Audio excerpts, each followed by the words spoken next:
Tonight, reopen or bust. This must end. Texas is the first state to lift mask mandates, reopening its economy at 100% capacity.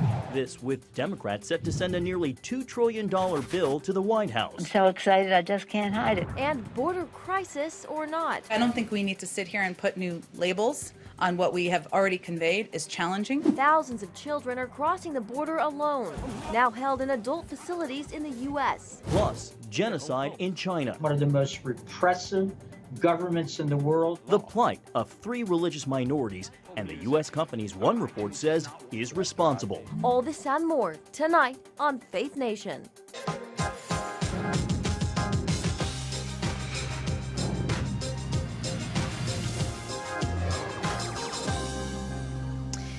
No mask, no problem in the Lone Star State. Hi, everyone. Thank you for joining us. I'm Jenna Browder. Good evening. I'm John Jessup. Some Texans in a celebratory mood tonight now that the state officially has ended its mask mandate. Governor Greg Abbott announcing the change last week, adding that it's time to reopen the state 100%.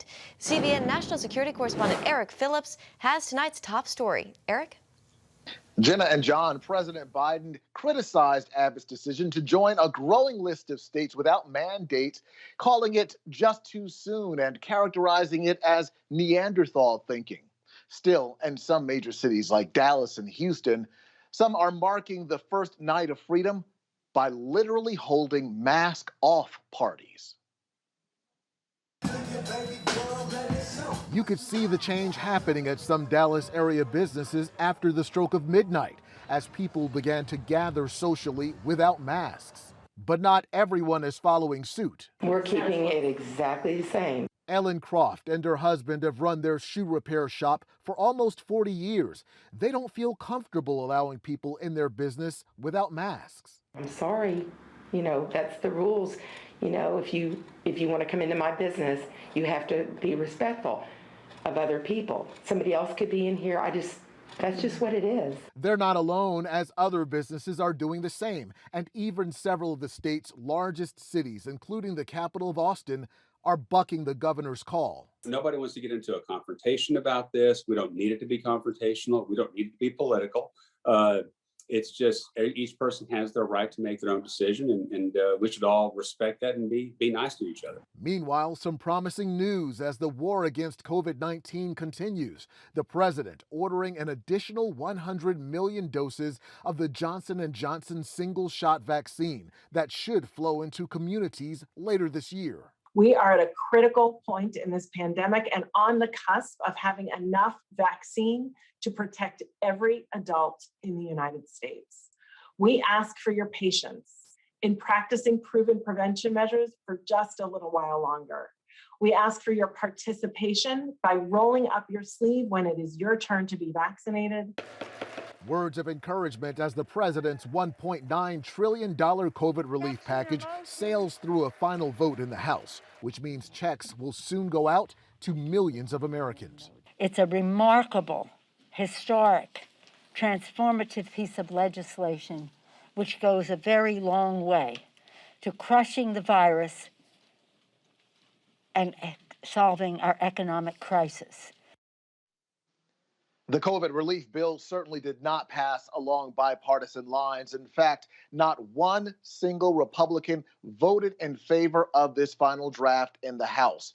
Meanwhile, the group Evangelicals for Biden are praising the bill's passage. The president looking forward to signing this into law on Friday. John and Jenna. All right, CBN's Eric Phillips. Thanks, Eric. Well, tonight, Republican senators are speaking out against the successful House vote on President Biden's $1.9 trillion COVID relief bill. Now, in a wide-ranging interview with CBN News Capitol Hill correspondent Abigail Robertson, Senator Rand Paul talks about the filibuster, tough questioning, and his efforts to block Planned Parenthood from receiving PPP loans. First, I want to ask you, over the weekend, the Senate obviously passed this latest coronavirus relief package, a nearly $2 trillion bill. You did not vote for this, but you are claiming one victory in that you were able to block relief funds from going towards Planned Parenthood. Can you tell us a little bit about that? Well, the budget bill is very tricky. This is called budget reconciliation. It's not really a budget at all, but they start out with a budget and then they replace it with all the COVID bailout money. But they've been trying to get this PPP money, which is this loan program that's supposed to be for small businesses. Planned Parenthood has been trying to suck up that money. But the original rules were written and it said big organizations like Planned Parenthood were not eligible. So what Planned Parenthood was doing was an end to run around. They were saying, well, what about our individual Planned Parenthood of Louisville or Jacksonville or Houston or whatever? We'll apply individually and we'll pretend to be a small business, even though we're under the umbrella of Planned Parenthood, which is a very big business. And so we took this issue to the parliamentarian, and the parliamentarian in this one particular instance has enormous power, and she makes the decision what can be left in the bill and what can't be, what is really pertinent to the budget. We argued that this was an end run around the rules and that Planned Parenthood wasn't eligible. And lo and behold, we convinced the parliamentarian and that part of the bill was stripped out. Now, House Democrats also passed another big priority for the Biden administration, the Equality Act. Many conservatives have said that this is a deceptively named bill. What do you think about the Equality Act, and what happens when this bill comes to the Senate? I don't think it'll get many Republican votes. It might get 1 or 2. I don't think they can get 60. So as long as the filibuster is intact, I think we can stop it. And this is really important because some people, who are big supporters of President Trump, and even President Trump were like, they were mad when Republicans were in charge. Oh, we got to get rid of the filibuster. No, most of us who watch things going on up here who are pro-life know that the filibuster is incredibly important because this is how we stop really bad things from becoming law. So this Equity Act would allow people to basically sue over if a boy thinks they're a girl and then someone says, oh, you're fired me because I think I'm a boy or I think I'm a girl, that kind of stuff. You can see that it would sort of be difficult for a religious institution that has traditional values at core and wants, they hire teachers to teach their children, that they just think that that's unacceptable. And I think that is your right as a religious institution to make that. But if this becomes the law, you're going to have all these lawsuits, when a boy goes to a girls' Catholic school, does the boy get to stay in the dorm? Can he sue this boy if he doesn't get to stay in the girls' dormitory? There's all kinds of things that are going to happen. And the court hasn't fully decided these things, but this Equity Act would go a long way towards the Congress saying, well, yeah, you can't discriminate at all. And I think it actually hurts people. And people don't realize this, that when you make laws protecting people, employers can spot who those people are and then are less likely to hire them if they know there's a lawsuit waiting to happen. So most of the laws that protect any kind of class of people, I think, backfire because employers say, protected means lawsuit. Maybe I'd be better off not getting in the problem of it. They never say anything, but actually I think it is a disincentive to hire people in these protected classes. And I think equal rights ought to be everybody the same, no matter the color of your skin, no matter your personal background or anything. Everybody ought to be treated fairly. And I think there is a way to do that without having special categories developed. Now, you recently made some headlines for your questions during Rachel Levine's confirmation hearings. Some people even accused you of being transphobic. What is your response to that? And what are your concerns with Levine serving as the Assistant Secretary of Health? None of my questions had anything to do with the person, with Dr. Levine or Dr. Levine's history of changing her sex or changing her outward sexual appearance. I never even questioned that at all. It was never brought up. So I wonder how the left can say it was some sort of hateful diatribe. I asked a really important, incredibly important question. Should minors be able to make the decision to take hormones to stop their puberty or hormones to change their sexual appearance and without their parents' permission, or even overriding their parents' permission? Their parents say no and a 10-year-old says yes. Are we going to take a 10-year-old's opinion over their parents? That's very, very worrisome.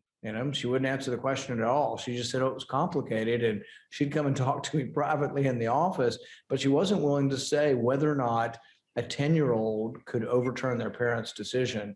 And I think any of us who have had children would think it would be bizarre for a 10-year-old to make decisions about their life, particularly, life-altering decisions like taking the hormones from an opposite sex, which is not reversible. They're giving 14 to 16-year-old girls huge doses of testosterone, enough to grow a beard, Your face doesn't go back to looking like a girl's face. And look, if you're an adult and you want to make those decisions, I'm not going to make a law saying you can't. But for kids, you shouldn't be able to do that without your parents' decision. Really, for kids, you should. And that was Abigail Robertson, our Capitol Hill correspondent, with Senator Rand Paul. Meanwhile, chaos at the southern border.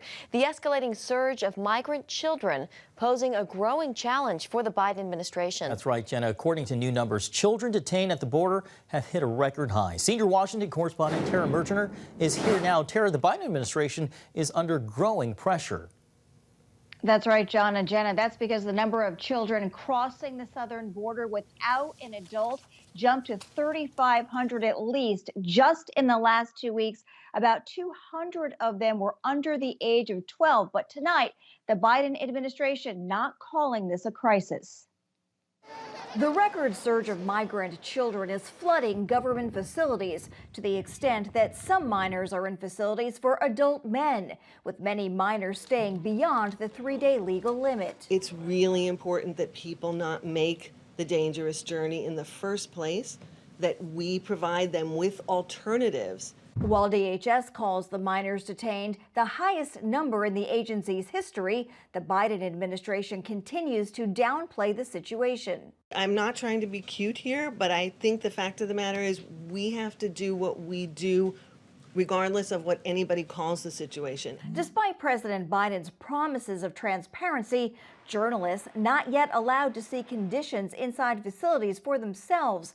During Tuesday's White House briefing, the press secretary repeatedly refusing to confirm basic figures. I'm not going to confirm numbers from here. Those numbers are tracked by the Department of Homeland Security, so I'm just suggesting that you talk to them about specifics. I would encourage you to go back to them and ask them again. Texas Governor Greg Abbott, who's deploying the National Guard to the border, blames Biden policies for the surge. It invites illegal immigration and is creating a humanitarian crisis in Texas right now that will grow increasingly worse by the day.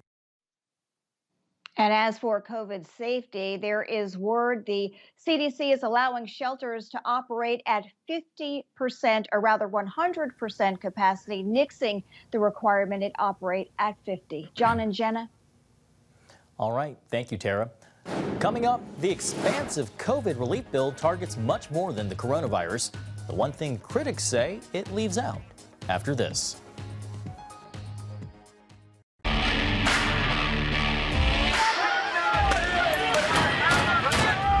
Having sex before you're married is a bad idea. Don't tell me there's no such thing as gun violence.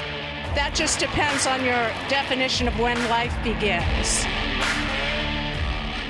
Watch Dan and Dale tackle trending topics that test your faith on the next Faith Wire, Monday night at 9:30. The Global Lane takes you around the world, providing facts over fiction. What might rising trade and geopolitical tensions mean for you on the home front? With over 45 years of experience, award-winning journalist Gary Lane brings you the truth from a global angle. What about the issue of immigration? World news analysis you won't see anywhere else. And it's all right here on the Global Lane. Watch The Global Lane, Thursday night at 9:30.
Welcome back. The nearly $2 trillion COVID relief bill is packed with money to Americans' constituencies in all 50 states.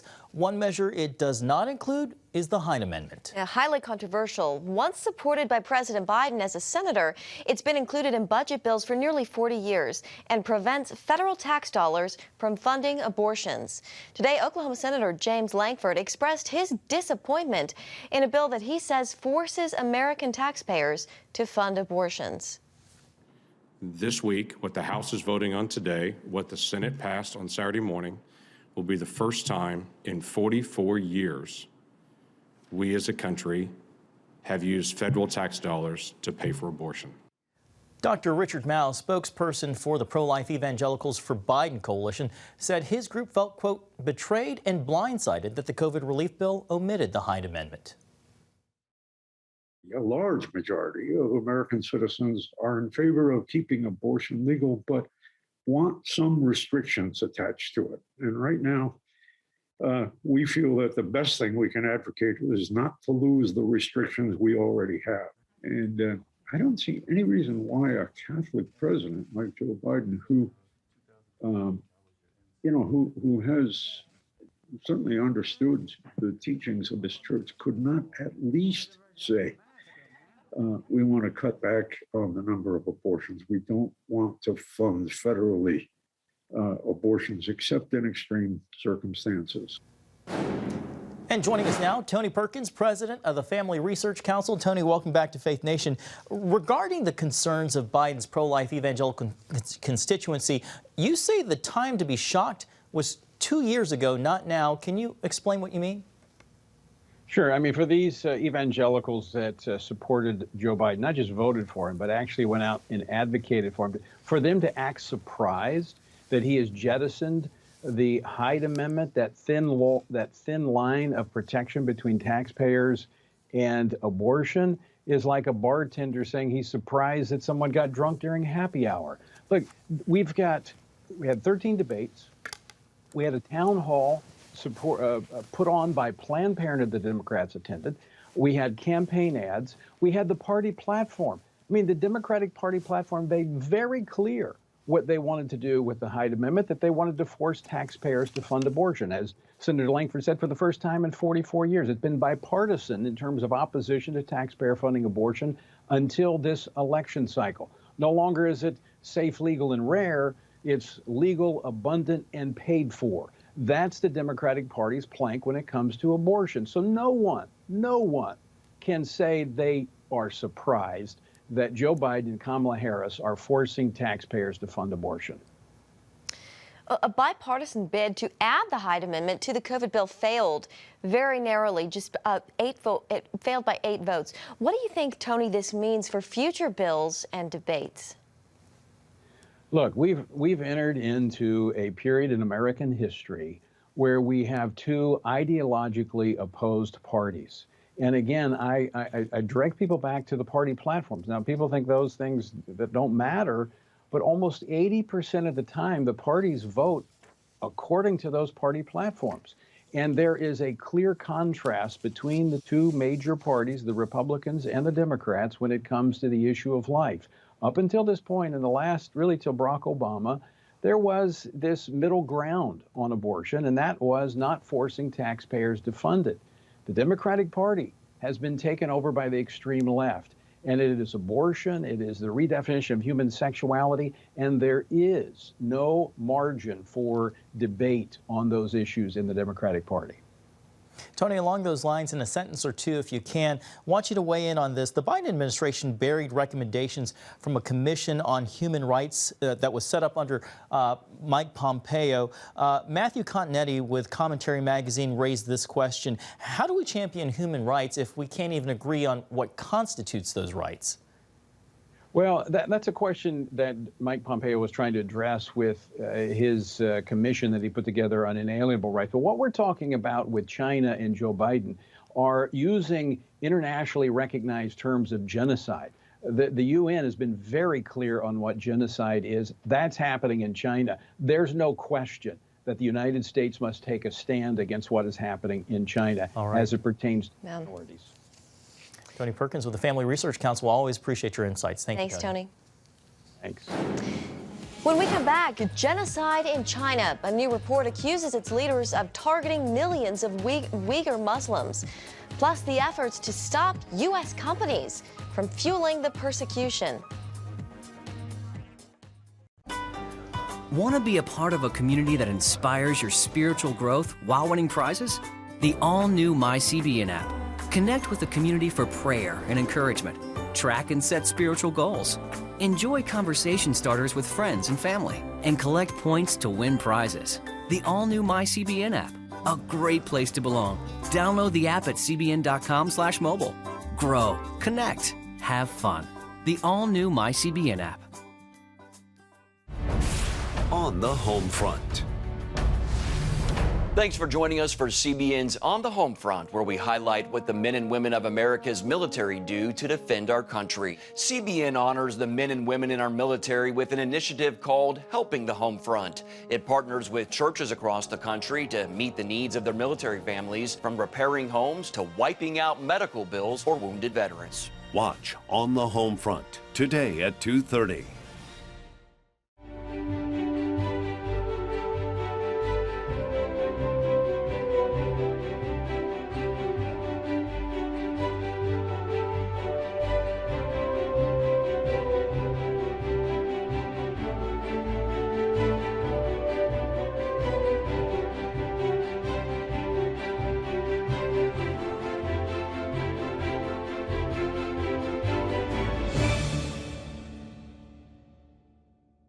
Too often, we carry baggage from our past.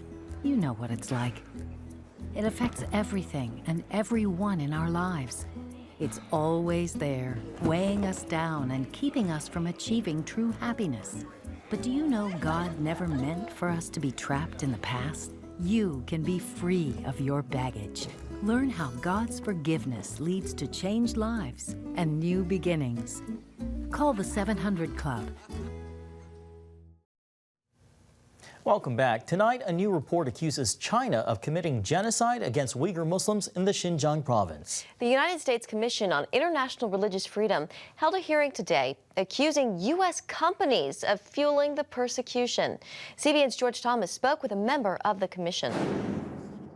Gary Bao with the United States Commission on International Religious Freedom joins me now. This report says there's clear and convincing evidence of Chinese genocide against Uyghur Muslims and that China's leaders are the architects of this genocide. What should the United States do in response to these new findings? The United States government has a number of tools at their disposal. They can sanction members of the Chinese government that are implicated in this genocide of the Uyghur people. They can put various penalties in our trade relationship between the two countries. But the real problem here, I think, is not in the hands of the United States government. It's how American business has been either directly or indirectly empowering the kind of repression that we're seeing in communist China, not only against the Uyghur Muslims, but against all religious faiths. And USCIRF particularly wants to call out corporate America for their failure to take steps to ensure that this does not happen. And Commissioner Bauer, to that very point, your commission says there are numerous U.S. companies, including Nike, Amazon, and Tommy Hilfiger, that are making the plight of Uyghurs worse. Tell us how they're fueling the persecution. Well, this is both interesting and deeply disturbing. 20 years ago, a huge debate in the United States on whether we ought to give China most favored nation status in trading. There was heavy lobbying by the American business community, by the National Chamber of Commerce to do that. And one of the arguments was that if we did this new improved trade relationship with Communist China, it would change Communist China. What we're seeing over the last 20 years, the trade with China is changing American corporations and making them lobbyists in many cases for Communist China. The Uyghurs are being forced into slave labor. Literally, they're being put into factories where they work for nothing or virtually no wages. Numerous corporations in Europe and the United States have their supply chains in communist China. And those supply chains are being poisoned by being implicated in that slave labor. What would be your message then to these various conglomerates that are operating today in China? I would say to U.S. companies, remember, you are American companies. Stand for American values. And if you don't, we're going to call you out and shame you. You're risking your company's reputation by not taking this issue seriously. Commissioner Bao, thank you so much for coming on the broadcast. My pleasure. Coming up, he's reported on legends and became one himself. Tonight, we remember the iconic career and legacy of one of America's great political reporters. Are you suffering from feeling tired or worn out during the day? Can you not turn off your brain at night? You are not alone. Hi, I'm Dr. Michael Bruce, the sleep doctor, and I've partnered with the Christian Broadcasting Network, and we're going to bring you some unbelievable information that you can use tonight to get a better night's rest. Wake up to your best life. Call 1-800-700-7000 or go to cbn.com to get your free copy of Protect Your Sleep today. Nutrition, exercise, essential oils, weight loss, and more. It's Healthy Living with Lori Johnson. Talk about what's in this. Join CBN health reporter Lori Johnson to get the latest information from today's top health experts. This is fantastic. Find out what you need to know to live a healthier life. Watch Healthy Living, Tuesday night at 9:30. Woohoo! Hi, Superbook fans. Here's something else you'll love. It's the new Superbook Bible app. It's packed with games, activities, and Superbook episodes that you can watch for free. Oh no! There's trivia, a fun daily devotional, and answers to your Bible questions. Plus, an easy-to-understand Bible the whole family will enjoy. You can even create your own Superbook character. Ta-da! Whoa! Millsburg Falls man, come with... Sorry, pardon me. Sorry, excuse me. Ouch! Are you getting this? Earn super points to win daily prizes, too. And so much more! Time to get back to my adventures. See you soon. It's the new Superbook Bible app. Free downloads on iTunes, Google Play, and Amazon. Finally tonight, remembering a news legend. From reporting on history to making history, broadcast journalist Roger Mudd was known for asking some very tough questions. Jenna, the anchor's man's storied career took him from the History Channel to NBC News, but he called himself a CBS man until the very end. Now and forever remembered for sinking then presidential candidate Ted Kennedy's campaign with one simple question. Why do you want to be president?